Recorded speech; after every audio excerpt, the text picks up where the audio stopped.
Hello guys and welcome back to Bliss Celebs. How are you all doing? We hope you guys are having a great day so far because in today's video, we're going to be talking about the funniest celebrity moments from talk shows. But before we begin with today's topic, make sure to like this video, subscribe to our channel, and turn on the notifications so you don't miss out on any of our upcoming uploads. Without any more interruptions, let's just go ahead and dive straight into it. What they were actually eating were some bananas and whipped cream, but in the scene, David Schwimmer's Ross takes a big bite and then spits it back in his own plate. LeBlanc's Joey, however, doesn't see it and in the next scene just eats whatever Ross had spit out. Everybody watched him do it and said nothing. That sounds totally crazy, right? And so funny. For the next moment, we have Mark Ruffalo. As Ruffalo put it, a young actor switched prop weed with actual weed, and the actor had to smoke an actual blunt with his co-star on screen. Unfortunately, his co-star had never smoked weed ever in her life. When he realized it, he too was high. Ruffalo did freak out a bit then. He got the best reviews of his entire career.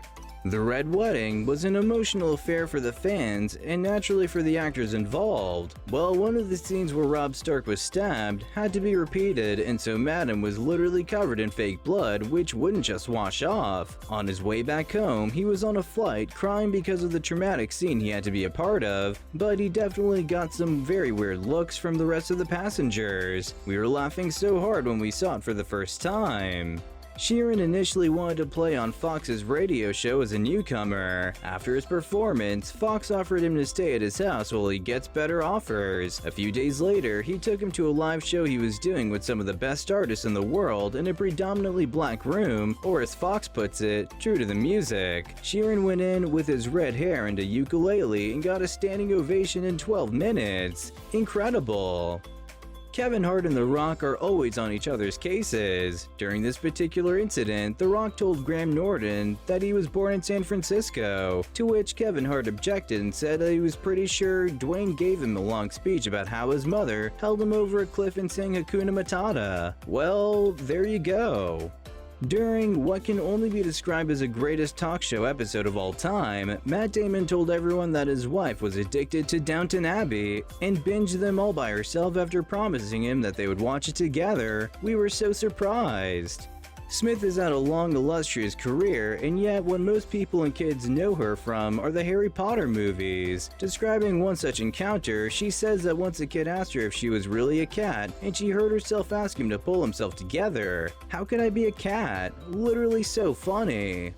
Long before the duo played a father-son on Man of Steel, Russell met Cavill during his days in boarding school. Cavill asked him about acting and Crowe remembered it. Before departing, he left him a little autograph with a note that said, "Journey of 1,000 miles begins with a single step." Inspirational. The actor was taking his kids to school when he saw a bunch of teenagers in a car rush past him. To his kids' embarrassment, he chased them down and called them effing idiots. That's when he saw it in their faces that they were chased down by freaking Obi-Wan Kenobi. We burst out laughing. In the Pratt household, there's a tradition that no matter who you are allowed to cuss while fishing. But when his very, very young son got stung by a fish, the words that came out of his mouth would have put adult men to shame. But that's all the time we have for you guys today, so thanks for watching. If you guys enjoyed the video, then be sure to drop a like and subscribe to the channel too if you haven't already, for more awesome content like this and much more. We'll see you guys next time, but until then, take care and goodbye.